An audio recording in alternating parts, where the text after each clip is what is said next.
Bismillahirrahmanirrahim.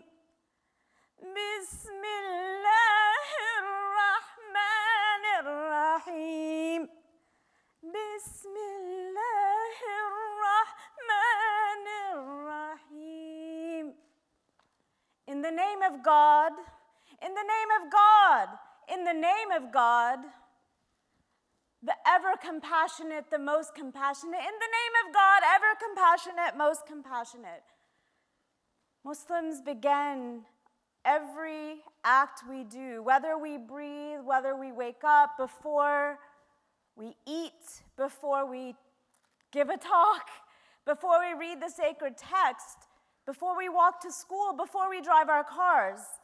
We start invoking the name of God and the compassion of God using the phonetic roots from Arabic, which are reflected in the phonetic roots from Hebrew of rahama, of compassion. And that compassion is related to, for those of you who know those languages, to the ancient vessel that God gave for the creation of human life, the womb. So we invoke that kind of compassion whenever we do, whatever we do. So I wanted to share with you 4 stories today, 4 stories that touch me in my life every day. The first story is from my young daughter. She's 14. Mama, I want to go to school in England. Why? Why do you want to go to school in England? Because there are no guns.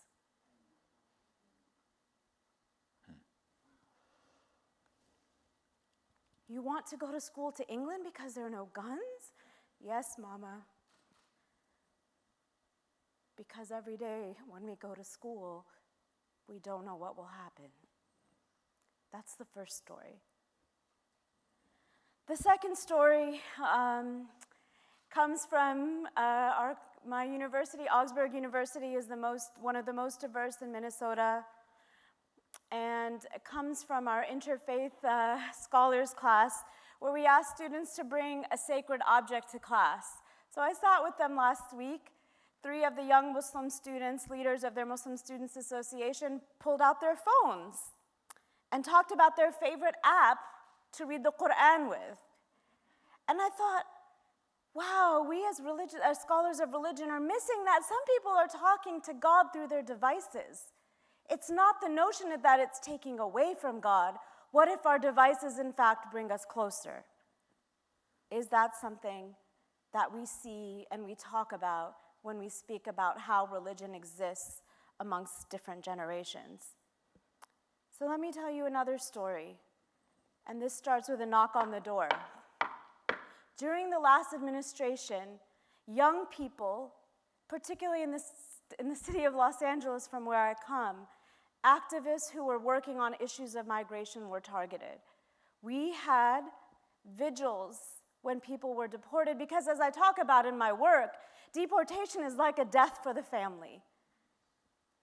You mourn, and children were plucked, parents were plucked while they were dropping their children off at school. So the knock on the door for many who were young activists in immigration and migration, that is part of the narrative. That is part of the story. Family separation, the trials of children 2 to 4 years old, even younger, standing for trial. That is part of our country's impact on young people. Another story I want to share. Freshly graduated from law school, moved to Los Angeles, went to law school in Bloomington, Indiana. My first case to do restorative justice. I walk into a room, there is a 9-year-old boy whose feet cannot touch the ground. The criminal justice system has already caught him at 9 years old. And I ask this young boy, what happened? He was hungry one day. He happened to take some money from the ice cream truck that came to his neighborhood. So if this young boy had not had the chance to come into this conversation, where we were able to divert from the criminal justice system, and I asked this young boy, and the ice cream truck owner came, and we had a conversation, and guess what? She loves this young boy, and he loves her. And together they come up with a solution. Instead of moving towards the criminal justice system, this young boy gets to volunteer for her for a few hours, and they build a relationship. But that's only because there was an alternative that is not offered every 9-year-old boy who, out of hunger,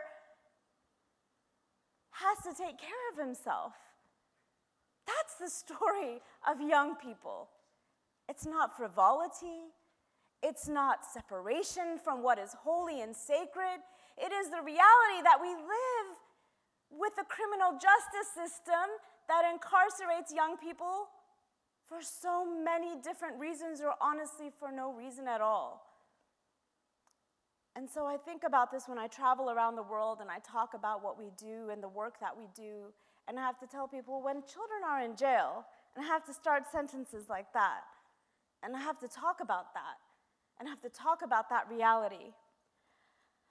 So I'm going to be brief today. I wanted to talk about 3 things that are so important in the work that have come to the narratives, whether as a professor, whether as a mother, whether as a storyteller, because I am all of those. And really, it's around care, community, and collaboration.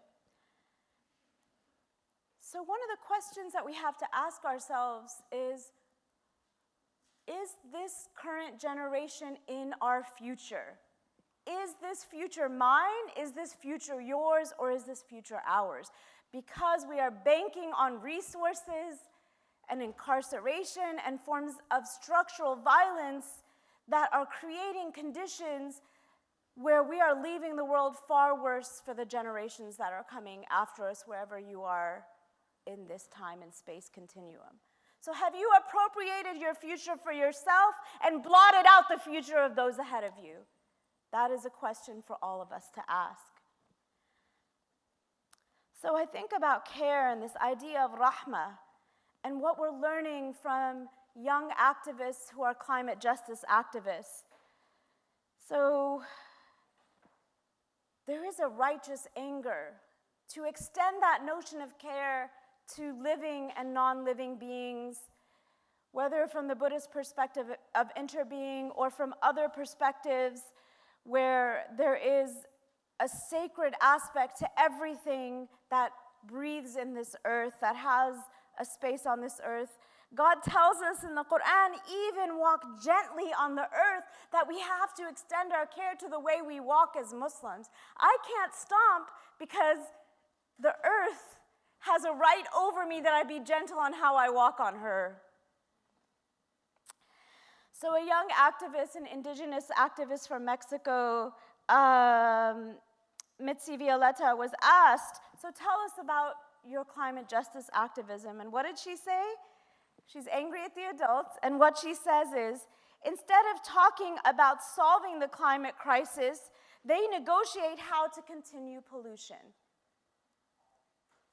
So instead of us solving the climate crisis, what's happening is a negotiation of pollution. All of these huge conferences and these gatherings, that's the perspective of someone who's at the table, who's 23 years old, who feels this urgency that we wake up with. I was speaking to a colleague who's speaking on a panel tomorrow about climate anxiety amongst young people. And the thing is, sometimes with anxious thoughts, we can say, don't worry, that's not going to happen. I can't say that to my 14-year-old child. I can't say, this is not going to happen to the earth. So the reality of what we are building as a future and whether we are appropriating it for ourselves and blotting out, in many ways, the lives of others. The care extends to the criminal justice system and to people who, as many of us say, Mercy Oroyoyo says, it's not that there are voiceless people, it's that we have to learn to listen better. So youth justice activism in this country is an incredible example. Organizations all over Los Angeles are advancing policies and procedures and identifying methods in which incarceration is not the solution.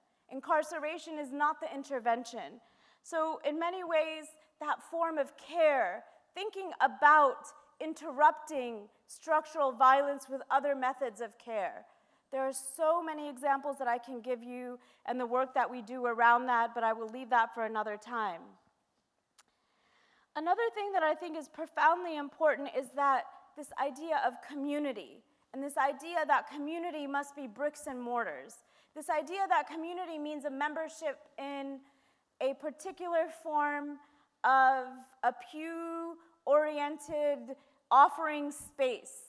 And I think we're reconfiguring in many third spaces, in the Muslim community nationally, in many communities, what is seen as a deficit, as a lack of affiliation. There are spiritual spaces cropping up amongst both millennials and Gen Z that are in many ways dealing with the reality that almost every denomination and religious tradition is facing the reality of clergy abuse. There are organizations being built by millennials like Heart amongst the Muslim community, responding to the reality that the safety of young people is not always guaranteed. And why are we not talking about that when people are leaving the pews? Why is that not part of the conversation? Why is healing justice not a part of our conversation? These are the conversations that come to me. And what I think is really incredible is we're focused right now on the youth vote with what happened yesterday.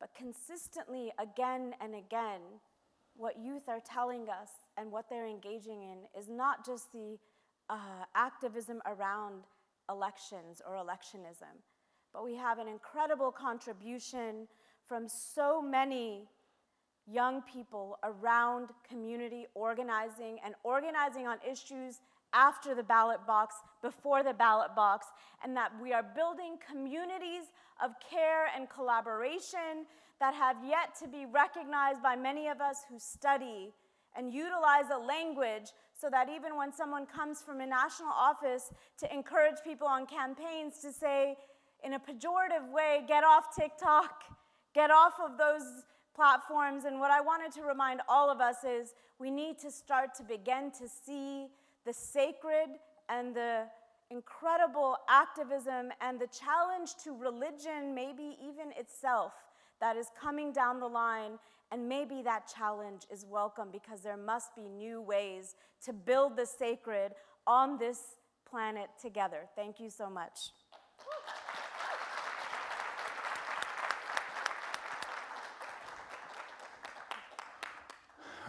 Well, thank you, Najeeba. And we will have collective conversation after everyone is gone, but just to take a moment to engage each of our speakers quickly, immediately following their presentation.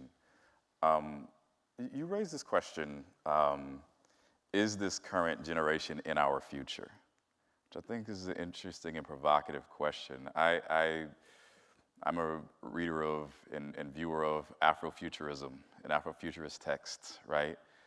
Which in one way is asking that question, as Alicia Wormsley puts it on her billboard, there are black people in the future, right? There's this way of making that statement. I remember when the Breonna Taylor exhibit was at the Speed Art Museum, that statement was wrapped around the ceiling. And depending on which wall you looked at, it started in a different place. First, there are black people in the future, and then on another wall, in the future, there are black people. But on one wall, it starts, are there black people in the future? Which turns that assertion into a question that had to be bagged in light of state violence against, right, black bodies and the like. I wonder if you could say more about that question, right, the sacredness of the question that you're asking and how this notion of care, community, and collaboration helps us to, right, imagine possibilities for this current generation and our future. So I think part of the question around future is a notion that time is linear. And what has been so important for me in my work is to understand that one of the great mistakes that was made in social justice articulation of movements was that the arc towards justice will bend as time progresses. And I think what has been, in the conversation I shared around with my 14-year-old, this idea that just because time progresses in a linear fashion doesn't mean things get better. And it seems like such a simple precept, but one that I had to really interrogate in the work that I do, and to understand that, to see the future from a different vantage point, from a vantage point where the trust in systems that currently exist, you know, I was wondering, well, why is my daughter so fearless? Why are so many that I work with, so many young people, so fearless? And it's not from this sense of they don't care, but it's from this reality that they've already lost everything. They've lost they've lost the realities that held many others in security. And so that precarity allows, but also makes imperative a sense of fearlessness. So I think to me that's something that I had the sense of comfort of time, of things getting better. It's not the case, and I think this is a transnational conversation as well, being someone who comes from, as a naturalized citizen, and I just feel like there is this inability to let go of this sense of the progression of time, and that is something that the sacred brings to this, to say that the battles that were fought 2,000 years ago, there's something to learn from them, but that I want my children to be ancestors. I want to give them the option to be ancestors. Thank you. Thank you.